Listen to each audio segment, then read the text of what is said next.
Hello, and welcome to the Natural State Podcast. I'm your host, Dr. Anthony Gustin.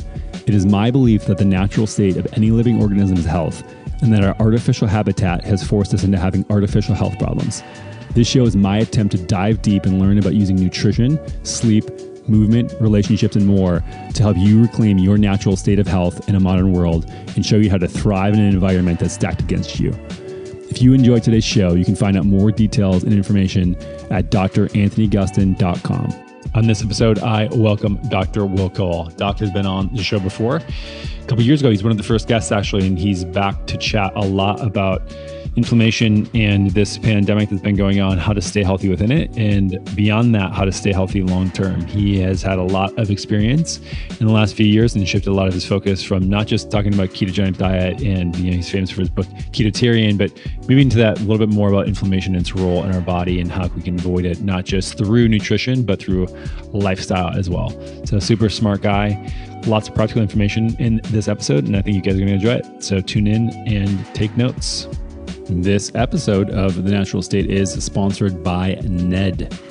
Ned is an incredible company that makes a lot of CBD products, and you guys can probably go back to some of my episodes and realize that I have been a CBD skeptic for a very long time. I think that it's really hard in this industry that's exploding to have really high quality products that actually do anything. I tried a bunch of different CBD brands before this one, and unless they had THC in them as well, not enough to get high, but just enough to amplify the effects of CBD, I didn't feel anything until I tried Ned and then was completely blown away.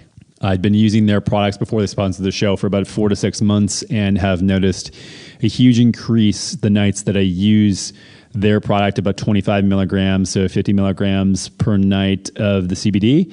And I sleep way better. But then also the most interesting part is my HRV, as tracked by my Oura Ring, the next morning is about 20 points higher the day that I use CBD versus not. I also have not been doing a lot of social drinking as of this year. So anybody who's been following my stuff knows that I've sort of been taking the backseat to any sort of glass of wine here, drink there, to take the edge off. And the last few months, I'm sure everybody in the world feels a little stressed out. And I've been doing the same amount, like 25 to 50 milligrams, to sort of replace that glass of wine, to wind down and de-stress. And it's been pretty remarkable to pull down the edge and make sure that I can just calm down at night with all that's going on in the world. The founders are amazing people. They really care about their supply chain, their sourcing. They do things the right way. And I asked them to hook you guys up with a little bit of a discount code. So if you want to try Ned out, just go to helloned.com/AG15 for 15% off and free shipping. That's HELLONED.com/AG15. That's AG15 for 15% off and free shipping. This show is also brought to you by Alitura Naturals. When I considered sponsors for this show, I reached out to Andy, who is the founder of Alitura, and pretty much begged him to support the show just because they are the only products that I trust to put on my skin. So much garbage is in skincare products that it blows my mind. I cannot find any other products. I do not put anything else on my body other than Alitura. It's actually a lie. I use White Oak Pasture's beef tallow soap in the shower, but other than that, everything sort of pre-post around that is Alitura. And if you don't know why, your skin is the largest organ in your body.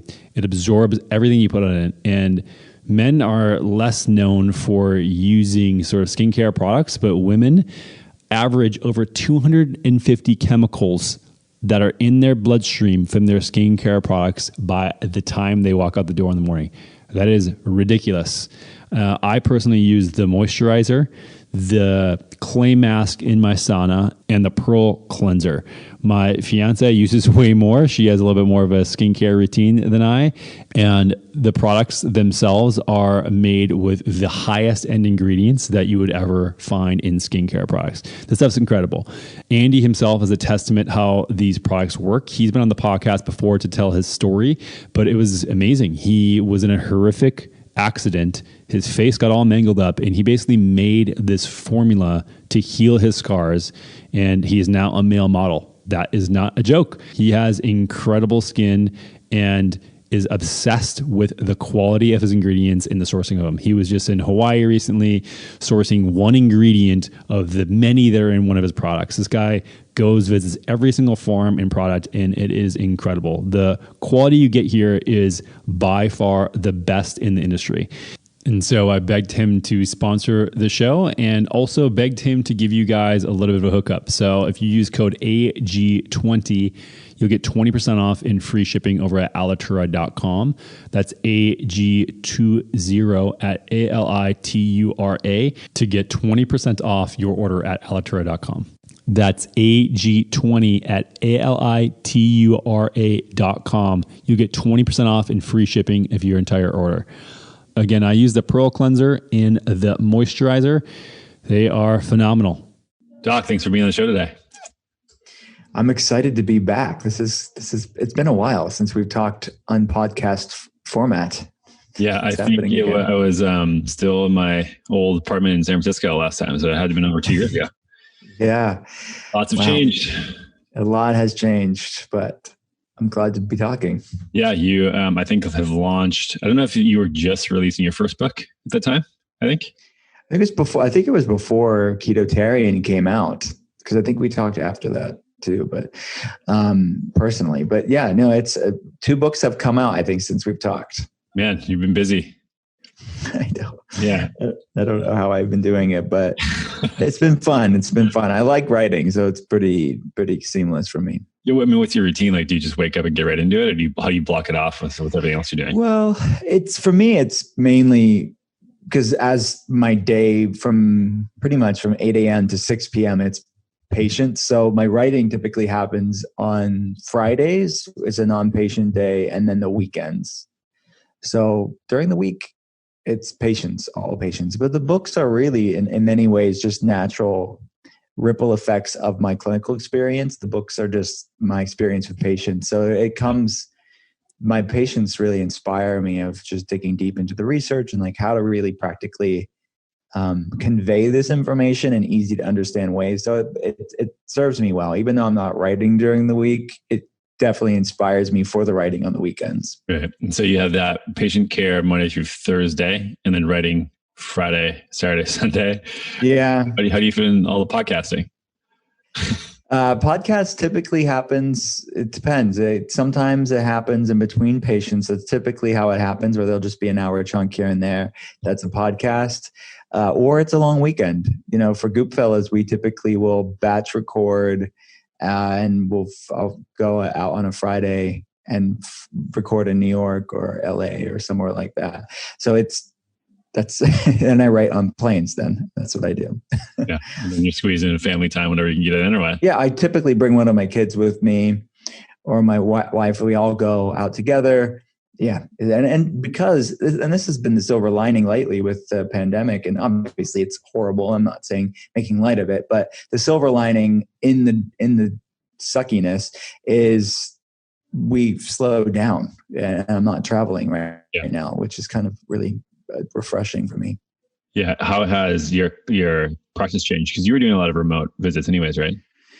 Yeah, it hasn't changed at all, because we've always been telehealth for the past 11 years. So I didn't think, we were preparing for a pandemic, but I guess we were. But it was reason why we started webcam consultations all those years ago is just born out of necessity of me writing about functional medicine, and people in different states and cities and countries would see, be educated through what I'd be talking about and writing about, and they wouldn't be where I would be. Some people like to fly in or drive in like on the first visit, but they don't even need to do it because we can really get them to care wherever they're at via webcam. So during this time, it hasn't changed at all. I mean, people need it actually more than ever because they are stuck at home. Yeah. Yeah. And you are, obviously your patient population was adjusted to that prior. Have you seen like a bunch of new patients who are, maybe you've had to convince them in the past of like, hey, this is normal. This is okay. This is how we're going to do things. And now are people a little bit more accepting sort of as they get rolling, or how are you seeing a change in behavior?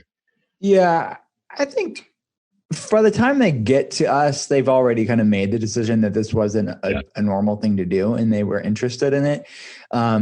But I guess over the years, I've probably got more comments in years past at the initial consultation, people saying, oh, this is my first time on Skype, or this is like new to me. They'll say that initially at the first consultation, but not that they think it's something that's not good. They just haven't done it before. But it's really, to me, an efficient model of care. And it's an immersive model of care as well, because we can really be in touch with them in between visits, wherever they're at. It produces good results as far as their health and outcomes are concerned. So I love this way of practicing. Right. Yeah. I mean, I think that this pandemic has accelerated a lot of what we're going to be facing in the future. And I think that with healthcare, especially, there's just going to be a lot more acceptance of remote care. And I mean, even when I was in practice, it was really challenging. Just because, I mean, that was 2012. And even then in California, it was really tough to do any remote stuff. And now I think they're really opening up and realizing that people want this and they need it. And it's important to, be able to have practitioners all over the place that can be helpful to other people. Yeah. Yeah. And I think it's, for the way that we operate in functional medicine, we're not replacing someone's primary care physician. Like, there's still obviously a place for physical exams and there's some limitations to it. But I think to a lot of what we do, you can be anywhere. Yeah. So the important things for the most part can be done remotely. Yeah. And so you said that, the books are sort of a conduit from what you're learning with patient care. Mm-hmm. And I don't know if you were, a couple of years ago, using a lot of ketogenic diet, plant-based stuff that led to Ketotarian. Like, what sort of bridge a gap from that to inflammation as far as a focus that what you were doing all your attention on? Yeah. So Ketotarian was really my own personal journey first and foremost, and talk about it in the book and I talk about the concept of the inflammation spectrum in Ketotarian, actually, because beta hydroxybutyrate, as you know, but for people that don't know, it's a signaling molecule. It downregulates inflammation. So I was really talking about how, as me, coming from a functional medicine standpoint, how I really have seen the tool of the ketogenic diet and fasting, which produces ketones, as a way to downregulate inflammation and lower things like the NF-kappa B and the COX-2 pathway and these inflammasomes that are high in a lot of people with autoimmunity, which is a big chunk of my patient base, and people with anxiety and neurological inflammatory problems. So I talked in the book in Ketotarian about this concept of the inflammation spectrum, from low-grade symptoms to more extreme symptoms, and how it's by the time somebody's diagnosed with an autoimmune condition, research estimates it's about 4 to 10 years prior to that diagnosis that these things were brewing on this inflammation spectrum.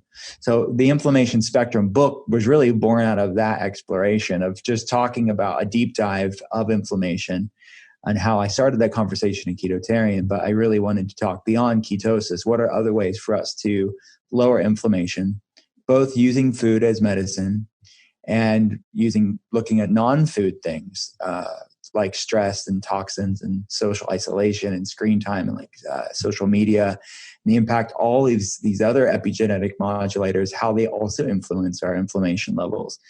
So it was a cool thing for me to be able to do, because the specific inflammation section in Ketotarian was just a couple pages versus like a whole book, allowing me to talk about it. Yeah, and there's still a lot of confusion with the layperson regarding inflammation and acute versus chronic inflammation and how those things differ. So, I mean, I guess how would you break those two things apart, and then as a focus sort of on chronic inflammation, like what are the warning signs? You said that it's 4 to 10 years roughly where this stuff's starting to brew. I'm sure there's some warning signs that people just attribute to being tired or stressed from a job or getting older, things like that. Yeah, you're right. So it's the way that I explain it in the book, this inflammation spectrum, it's from low-grade symptoms on one end. It's things like low-grade anxiousness, maybe some fatigue, maybe some bloating, maybe it's difficult losing weight on one end of the inflammation spectrum. And then on the other end of the inflammation spectrum, it's the overt autoimmune condition or mental health issue or diabetes or heart disease or something like that. And then everything in between. So you're right. By the time someone's at that other end of the inflammation spectrum, it's about 4 to 10 years prior that these things were growing. And there's So it's so interesting to see all the different studies that are out there and seeing that same timeline is very similar from autoimmune conditions to something that's not autoimmune, but still inflammatory like diabetes.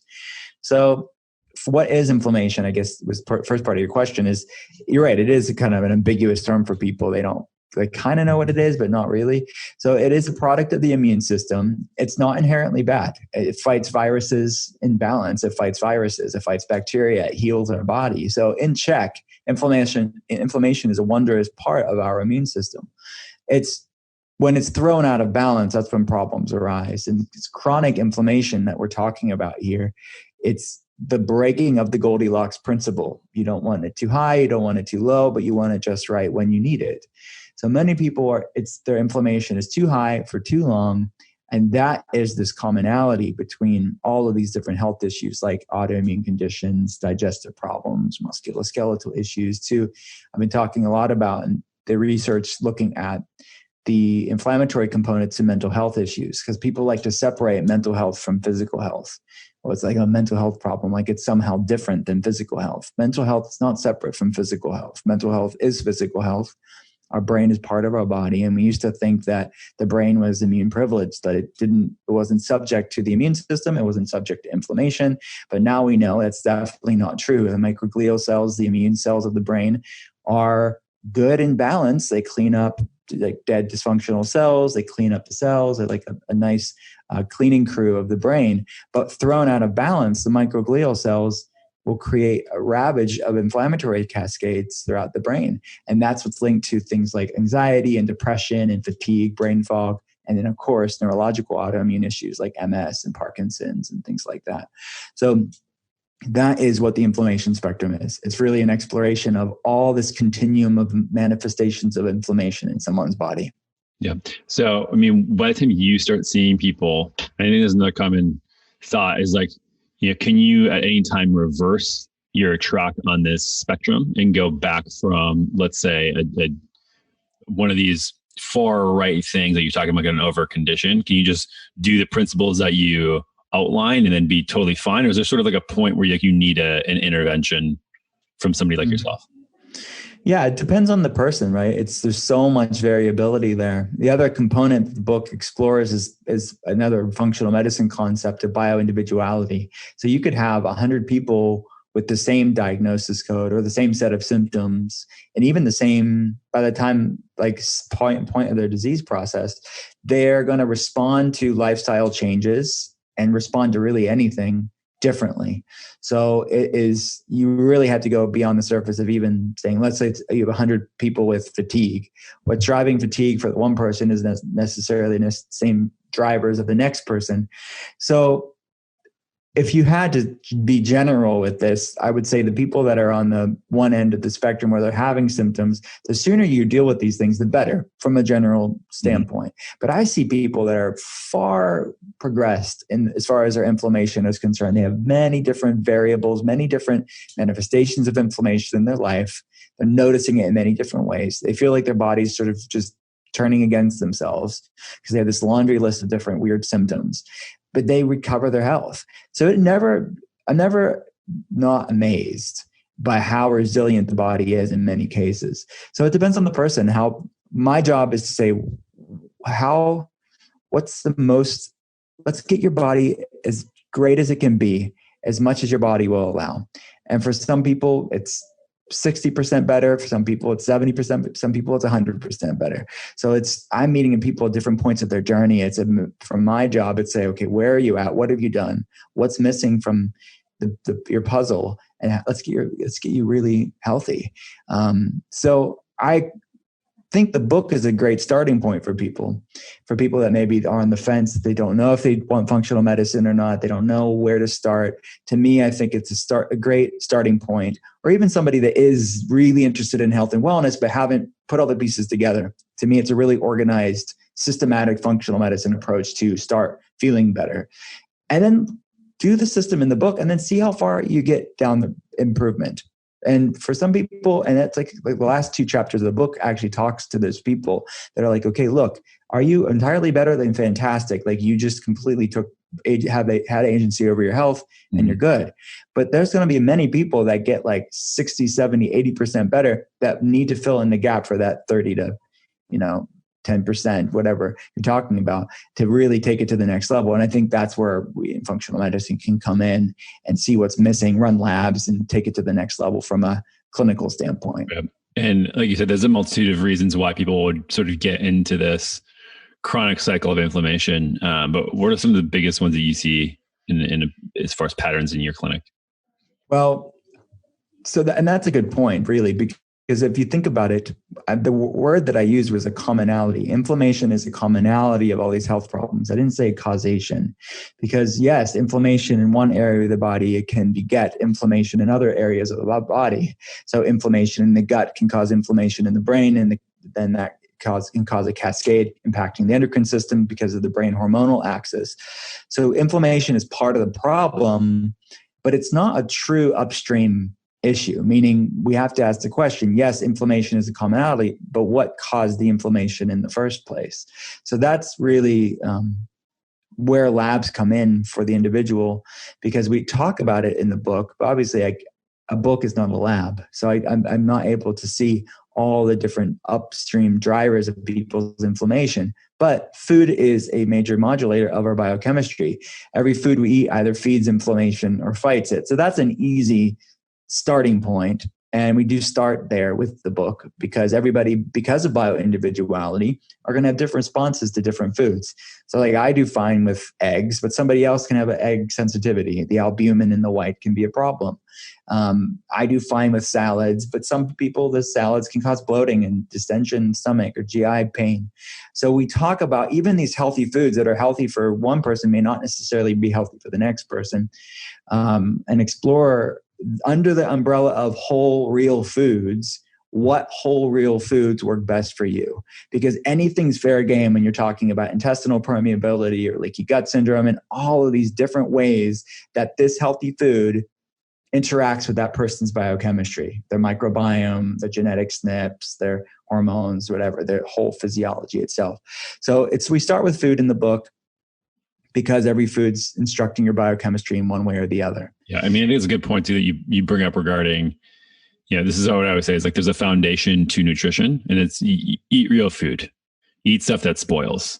And then if you want to have the spectrum of carnivore to vegan and like go somewhere in between, that's totally fine. You need to figure out what works for you, because there is a lot of individuality here. But I mean, when like you can't argue towards eating fake food. And I see some people still doing that, and it blows my mind. Eating really high processed sugar stuff, refined carbohydrates, vegetable oils, things like that. Like that's just not food, regardless of the research that was paid for and funded by some of these companies to say support or deny this type of stuff. It's like start with real food and then sort of tweak and figure out what's going on. And I think that all buckets of health I've found to be sort of fitting into that, like movement, for example.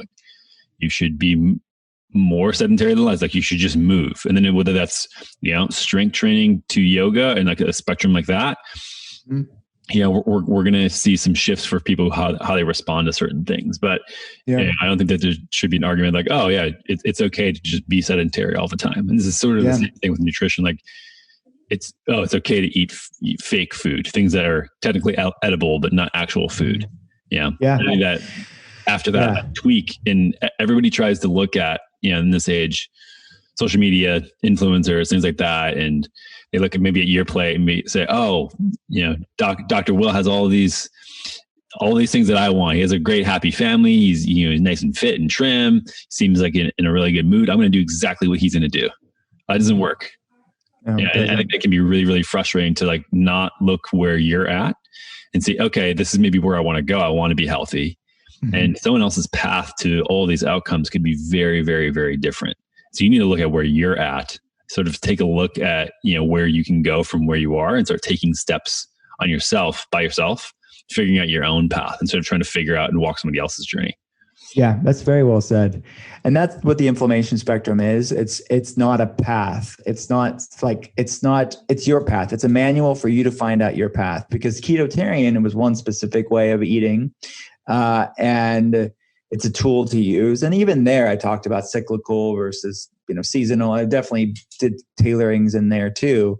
But the inflammation spectrum is not about one food way of thinking. You could be, like you said, you could be more carnivorous, you could be more plant-based, you could be high carb, you could be moderate carb, you could be low carb. Really is irrelevant to the book. The book is to find out if you want to eat keto, what's the best ketogenic diet for you? If you want to eat Mediterranean or plant-based, what's the best version of that? Because there's going to be foods within that way of eating that some may not work for you. So how can you really tailor it and personalize it for your goals and for your biochemistry? So food's definitely a starting point, but then we talk about all these non-food inflammers in the book too. Like we look at stress and the research around that, and looking at exposures to toxins, looking at other chronic infections like viral infections and tick-borne problems and mold issues, and all of these other problems too will also drive inflammation. So it's not just about food. We really have all these other conversations of how we can start to clean up our life in other ways too, not just what's on our plate. Yeah. I mean, so there seems to be a pretty big shift in the last few years, especially regarding mental health and its acceptance as playing a physical role in the body and outcomes. I mean, where did you start integrating some of this stuff in your clinical practice? I mean, for me, it was like it became way more of a thing that I wanted to integrate like maybe 3-4 years ago. And I think that some people have been ahead of the curve, some people are just catching up now, but it seems like a sort of a larger macro movement that's happening where it's not taboo anymore. Like you were mentioning earlier, it's not something that, you're just weird and crazy. No, this is like an actual physical thing, and all this stuff is connected. I mean, when did you start making this part of your practice, and like, what have you learned since then? It was really early on, because it was just, you can't, in my opinion, you couldn't be spending 10 hours a day looking at different autoimmune conditions like I am and was, and not see that, because you just see it. People have the food down really well. They have all these other things, and their wellness practice is really good, but they haven't dealt with their past traumas, or they are like eating like super clean, but they are in a toxic relationship or in a toxic work environment. And the research is showing that too, the way that the trauma and stress impacts our physiology. So it's this bidirectional relationship between our thoughts and emotions and our physiology, because our physiology, like our hormones, our microbiome, inflammation, will impact our thoughts and emotions, but also our thoughts and emotions, like circumstantial life stuff, will also impact inflammation levels in our physiology and our microbiome. So all of these things have to be dealt with. And I find that if we just hang our hat on one thing, we'll say that's the puzzle. Well, maybe those were the things that worked for one person, or maybe that was the things that worked for you. But that doesn't mean if I hung my hat on one set of things to deal with everybody, I'd be proven wrong all day long, because there's so many variables to consider. But these non-food stuff, these non-measurable things, need to be dealt with too. And oftentimes I find is people have to deal with these mental, emotional things to really heal the physical. Yeah. How do you support people in that journey? Well, we integrate mindfulness practices and stress management visits into their functional medicine experience with us. So we'll have whole visits devoted to talking about that and giving them tools to have in their toolbox to start uncovering that. And for a lot of people, that's enough, because we are integrating that into their life. They're getting tools and they're just practicing those things and being diligent with those. And then some people, that's not going to be enough. That's going to get them to a certain degree. And we have to work in conjunction with specialists in whatever area we're talking about, or more in-depth treatment in general. Sometimes that's needed, but we can be at least the starting point conduit and point them in the right direction. Because obviously we're not mental health specialists, but we can definitely start the journey with them of looking at those parts of their life, parts of their psyche that's impacting their physiology. Yeah. I mean, what I've noticed a lot with trying to help people with nutrition and health in general, with some of these concepts, is that they get obsessed with, like, if they're predisposed to stress and have a lot of these traumas that they haven't dealt with, a lot of times, even though they grasp these concepts and take them on, they get a little obsessive about them and then almost become like orthorexic to a certain degree. And then that leads to more problems, even though they're maybe eating healthy, they're obsessed with it. And if anything is not perfect for what they need for their body, then that stress actually leads to more problems they could be eating pizza and burgers and feeling way better, as long as they were actually relaxed about what they were doing. Oh, totally. I mean, it's actually almost verbatim of something that I talked about in the inflammation spectrum, that the space in which you eat the food is oftentimes just as important as the food itself, because you can have like the two exactly same meals, and if someone's like stressed and obsessed eating that meal, that's going to produce a completely different outcome as if the person's sitting down, relaxing, enjoying the meal versus the other person that hates the meal. So it is so true. I see it time and time again, and that is the impact that our thoughts and emotions and stress impact our physiology and the way our body digests things, the way that inflammation cascades are instructed.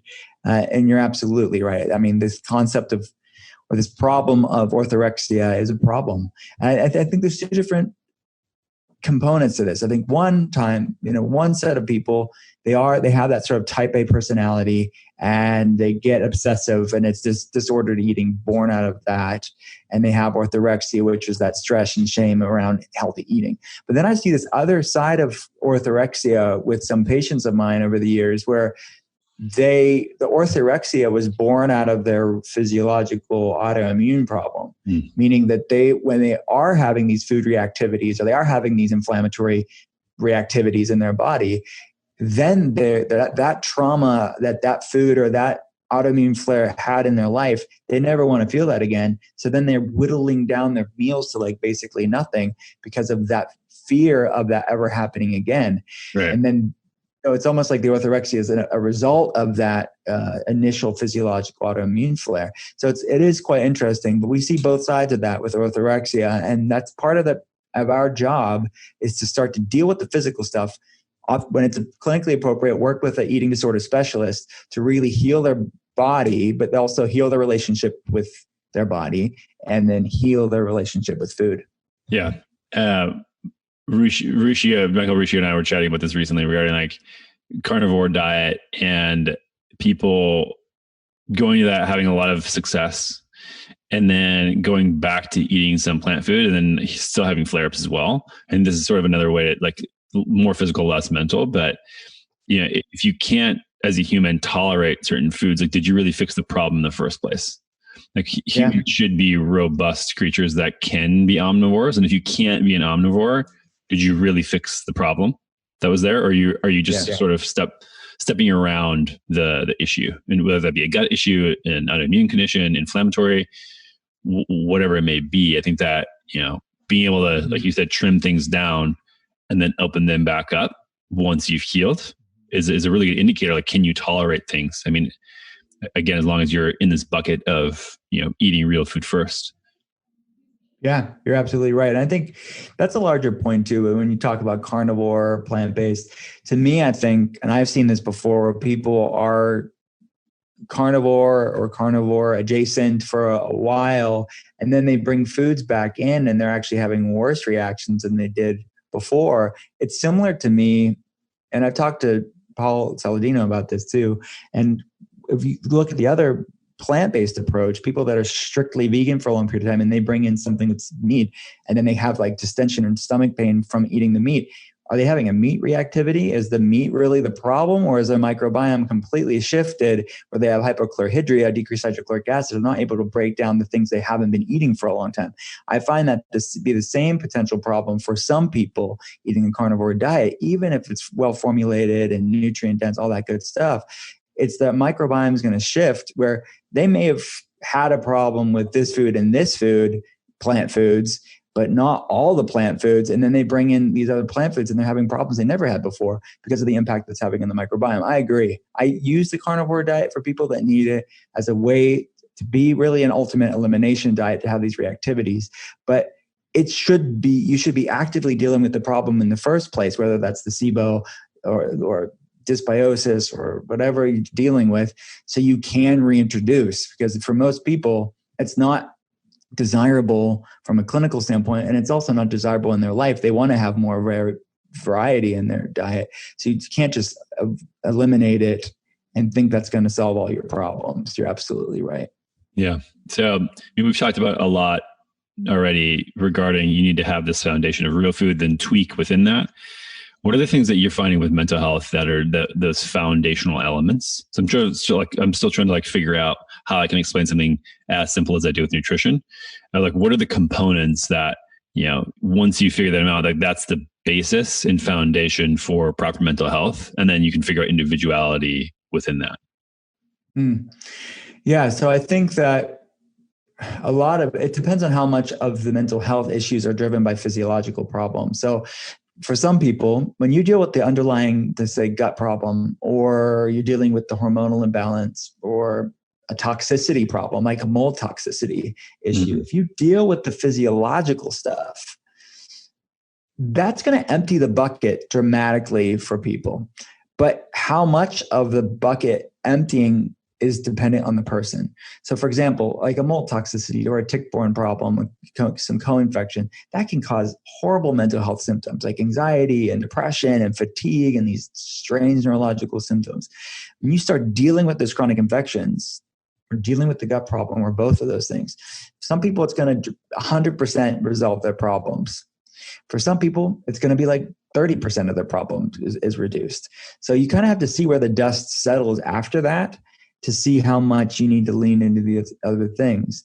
But that's typically not what we do. I mean, we're doing it simultaneously. So we're dealing with the physiological stuff, but also simultaneously dealing with the mental, emotional stress management stuff to work in conjunction with the physiological protocols that we're doing.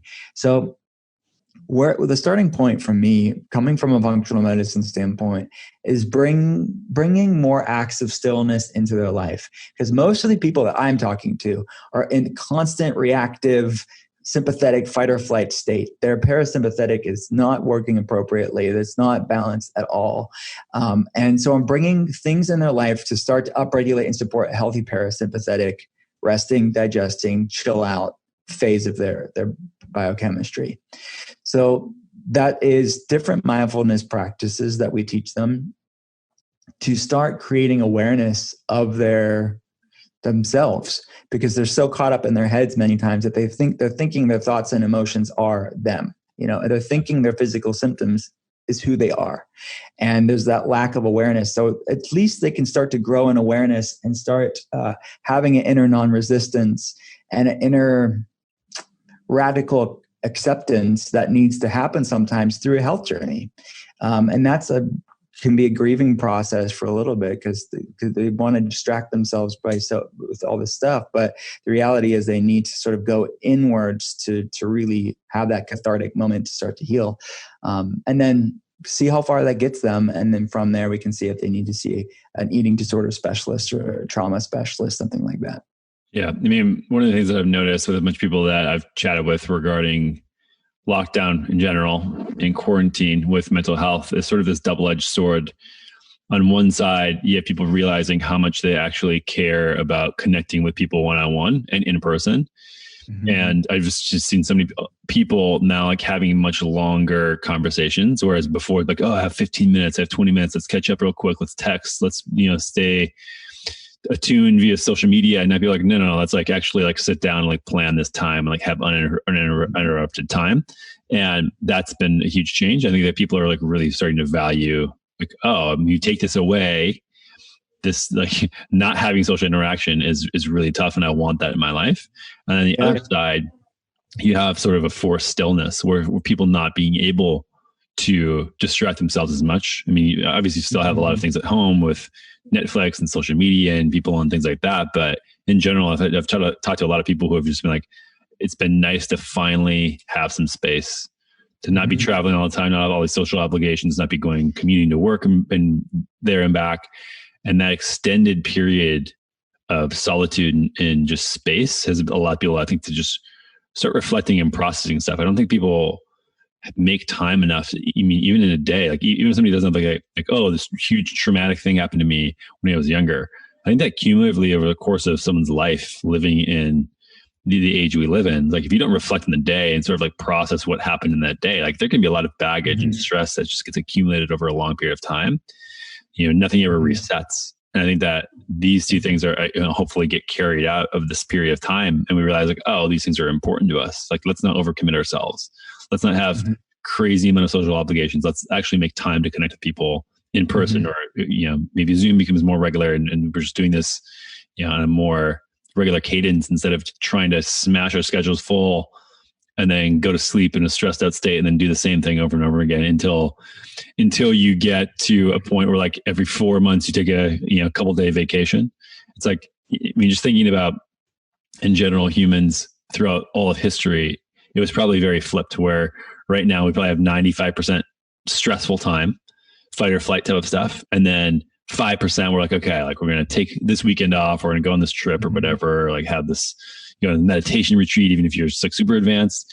Whereas in the past, it was probably 95% slow solitude, et cetera. And then 5%, oh shit, this lion's coming up, going to eat me. I need to run away. Like some tribes coming to invade ours, whatever. I think that getting some balance and approximation back to probably how it used to be. I mean, it's something that throughout all things of health, like seems like we've flipped entirely. And this is what's caused, sitting versus being sedentary. 5% now active, 95% sedentary.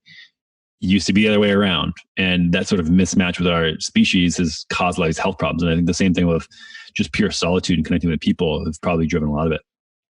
Absolutely. Yeah. That evolutionary mismatch, I think, is really, if you had to summarize most of what is hurting humankind, it's that epigenetic genetic mismatch that is the problem. And always being in that sympathetic fight or flight state is a problem. It's definitely, there's a book that explores the research. You probably have read it, heard of it. It's called The Body Keeps the Score. Yeah. It's that sort of that constant trauma, sympathetic fight or flight, and the impact that has on the immune system, on the microbiome, on inflammation levels, on mental health, all this stuff. Yeah, you're absolutely right. So a lot of what we're doing is just recalibrating and trying to bring the body back into more of a balance. And that's someone's life too. They need to find a better balance in their relationship with life itself. Because all this stuff, like we call it wellness, but it really is just life itself. It's how are you operating with the world around you? Yeah. And that world around you in that current can be really fast and it can be tough. And I think that even for myself, like I don't pretend to have all the stuff figured out. And I think that's been a struggle over the last 2-3 months to have space, a lot of space in my schedule, and not obsessively work and do things where I normally would have and be like, no. Like this is a time where like I'm gonna take what this pandemic's giving me and sort of try to find the silver lining and be like, okay, now I'm gonna be more patient and not try to obsessively distract myself with work and production and learning and reading and doing all these things. And it's been a challenge for sure. But I've noticed that more days where I try to get outside, connect with people, and take it slower, I'm happier. And I don't know, it's getting over that sort of chasm of guilt has been challenging. I think for me personally, I'm so bad at that. I'm so bad. And I'm aware of the research. I'm teaching people on all these principles, but I'm also honest with my patients. Like I have not mastered this in the least. I'm prone to stress and anxiety. I'm prone to feeling that guilt if I'm not doing enough. I'm totally right there with you, but that's even more of a reason for me to be implementing these practices like meditation into my life, or just getting out in nature and pausing and being intentional with it.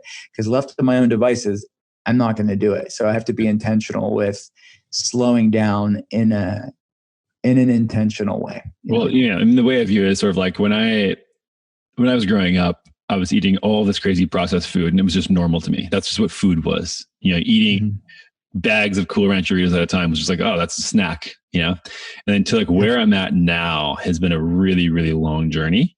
And I've still been tweaking, but I mean, there was a long period of time there in the middle of that spectrum where I would go to a wedding or something like that, or like an event, and there'd be cake or whatever out. I'd be like, okay, well, like normally like I'm eating pretty good, but like I'll have this now and then. And like you let society and the environment around you sort of dictate until you get to the other end of the spectrum and have these hard rules for yourself. And like for me, now I look at Doritos and like that's not something like I'm not tempted by it at all. There is no sort of draw to it or craving because I don't even consider it food anymore. And I think like that whole class of things, like I don't miss out on pizza or any of these things like I normally would have like been like, oh, I'm gonna have a cheat meal and do this type of thing. And I think like, like I said, like 3-4 years ago, I've started getting into this stuff as well. Like I started trying to be healthy nutritionally when I was 14. Yeah, I just turned 32. It's like that. So there's been a lot of years in between.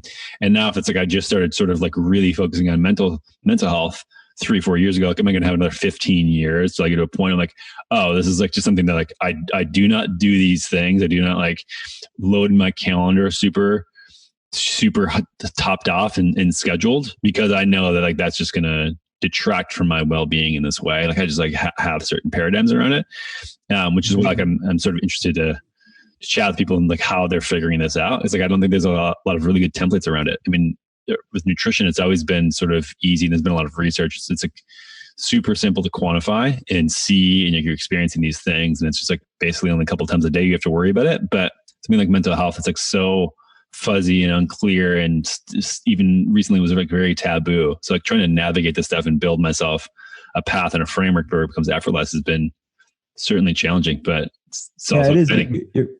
You're right. It is less cut and dry, I think, than nutrition. It definitely is. Because I think what I see is that there's a certain gray area in that mental health space, or let's just say stress space, that some people can handle more stress than other people. They just can't. They're more resilient. It's like that mug analogy. Some people have big mugs and some people have small mugs. Some people can handle more stuff and they're fine. They're kind of type A. They're used to higher performance. So they're going to be able to bring more stuff on their plate, proverbially speaking. They're going to bring more things into their life than somebody with a smaller resilience. So it is a little harder. I think we have to find our own sweet spot where we have the things that we're doing aren't perpetually taxing us and creating that background anxiousness and anxiety. At least that's how I function and how I see my patients too. It's like if something that you're doing is consistently creating a background anxiety, you're probably not creating a sustainable life pattern for you. Yeah. And we all kind of have that tipping point where we need to be aware of that. Yeah. I mean, I think that same thing with food though. It's like, it's tough to isolate those things when you have so many insults coming in. It's like if you're driving down the road and you haven't cleaned your windshield, like, a bug hits it, you don't even know where to clean. It's like, you don't even know where to start. And so it's challenging to be able to sort of wipe the slate clean and see sort of what's coming back in and what are the triggers and what are not the triggers. But I mean, it's fun, isn't it? Once you've mastered it is fun. Health, experiment with your life. Whole new level to go. Yeah. I think that's honestly what this pandemic for many people, it has done. Like you said, yes, you can numb yourself and distract yourself with technology. And that's one variable that probably is an issue. But if you're really not doing that, it does enable you to look at all the things in your life and take inventory of the things that aren't serving you, that are sabotagers, that are saboteurs in some way.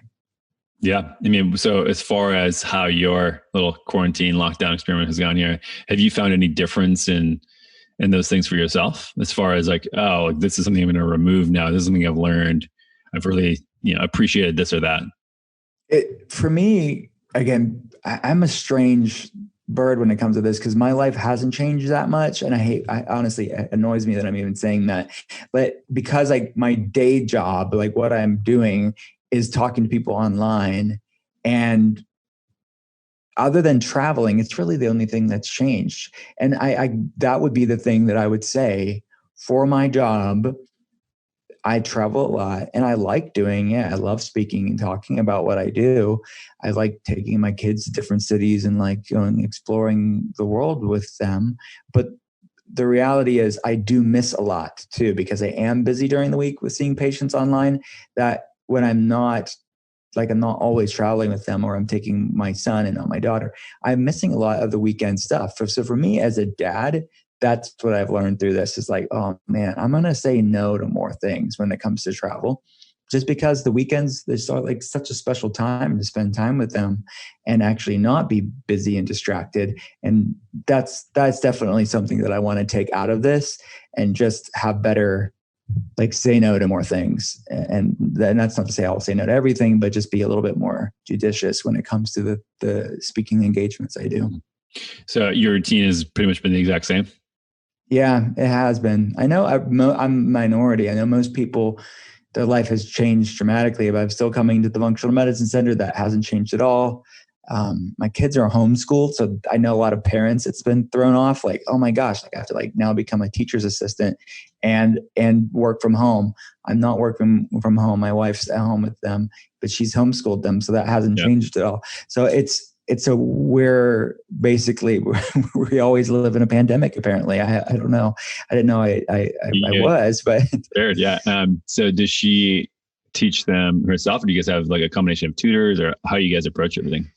It's a combination. So it's some webcam learning, like distance learning, some homeschooling with her, and then there's co-ops as well. So the co-ops have changed, like the group meetups, homeschooling group meetups have changed, but it's just gone to Zoom. So that's what they've done since then. Yeah. So what I guess with your guys' decision-making process, like how did you come to the conclusion of that's how you wanted to approach schooling and education for them?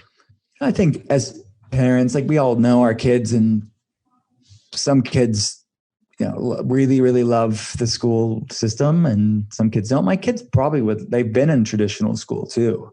But it just worked for us. And honestly, a lot of it had to do with, because we live in a good school district. It's not a matter of that. It's just for us, a lot of it was the traveling, because when we would travel with them, it wasn't easy for the makeup for them, and it was really a pain in the butt for the teachers to have to prepare all that work, and then we're on the planes like doing all this back work. It just was like not conducive to traveling, and I really like them having if I'm gonna travel for work, I'd really 8 times out of 10 I like to take them with me and explore different things. So that was the biggest thing. It allowed us to have more of a traveling schedule with them during the school year, and the education is better overall. We can really tailor the education like we want it. And so much of tradition school is basically babysitting. It's the amount of time that's wasted during the school day to just herd children around. It's not the most efficient model. So it's needed for many families. I'm not like dogging it generally, but for us, we just found it more efficient, more effective, more impactful to do it this way. Yeah. I mean, I think that these are a lot of things that my friends and I are having conversations about, who are either having kids right now or about to have kids. And I think that there's a lot of stuff up for negotiation moving forward in this new world we're going to be entering. Mm-hmm. It's just looking at undergrad education, and it's like, is this education really worth $40,000 a year if I can get the same quality over a Zoom call a couple of times a week? Yeah. I think and then I think that's rethinking a lot of these type of things, and I think that mobility is going to be important for people in the quality of life. And I think like now people don't have to commute as much, so they can get work done on their own accord. And we're gonna I believed in sort of remote work and autonomy for a very long time, and it's just, that comes along with like, I travel and I want to take my kids and I want to have my family around. And like, that is now going to be more socially acceptable than it was before. I mean, you're in a fortunate space where you've set up your life in your clinic and your own business so that you can do that thing. But vast majority of people, have had jobs and bosses that tell them, no, you cannot do that. And I think that now there's proof in the pudding of the people who can work remotely and do these things. So I think there's going to be a lot of change of lifestyle. I think that schooling system and the way our education system is set up is going to be one that we'll look back on for this time, like, oh, this is when it shifted. In 30 years from now, oh, it's like there's this giant, population. You're absolutely right. Yeah. Because you're right. I think what we knew and saw, now everybody is seeing that. And that's a cool thing. I think it is. It'll spark innovation and people thinking for themselves and not just doing things because it's the way it's always been done. I think it's good to shake things up a bit. And that's the silver lining out of this dark time for many people. It is true. Like I remember when I was in high school, like the amount of hours I spent like in study halls and things, like, it's like, what the heck? Is this really the best use of their time? It's my kids get school done in a couple of hours. It's like it's a couple of hours, 3 to 4 hours of school. That's it. Yeah. I mean, that's what I did as well. Yeah. Like I would do that and just sit around or like try to sneak out of school. Yeah, exactly. So my kids can be outside, they can go through nature, get travel. It works for us. I know that not everybody, it doesn't work for everybody's situation. I'm aware of that, but for people that like you said, most people think they can't do it, but actually could make it happen. Right. But it's just a new, and the newness is just like, it's outside of their comfort zone. Right. All right, Doc. Well, thanks for coming on, and glad to hear things are going well in your world in this crazy time. Where can people see more of your stuff and get your books and find your information? Thanks. Yeah, for having me. Everything's at drwillcole.com. That's drwillcole.com. And we offer a free webcam or health evaluation, webcam or phone health evaluation. And the links to Ketotarian, the inflammation spectrum are on there too. And on Instagram, I'm most active there, but it's at Dr. Will Cole. All right, brother. Appreciate you. Thanks, man. Thanks for listening to this episode of the Natural State Podcast. I hope you enjoyed it. And if you did, I'd really appreciate you heading over to whatever service you're listening to this podcast on, dropping me a 5-star review and your thoughts on the show. This helps us get discovered by more people and spreading the good gospel of health. And if you want to stay plugged into all of my self-health experiments, recent research and books that I'm reading and my interpretations of those things, products that I'm testing, and thoughts on all things related to health, check out my free weekly newsletter called The Feed. You can sign up for that at dranthonygustin.com/thefeed. That's dranthonygustin.com/thefeed. Thanks again for tuning in and your support of the Natural State Podcast.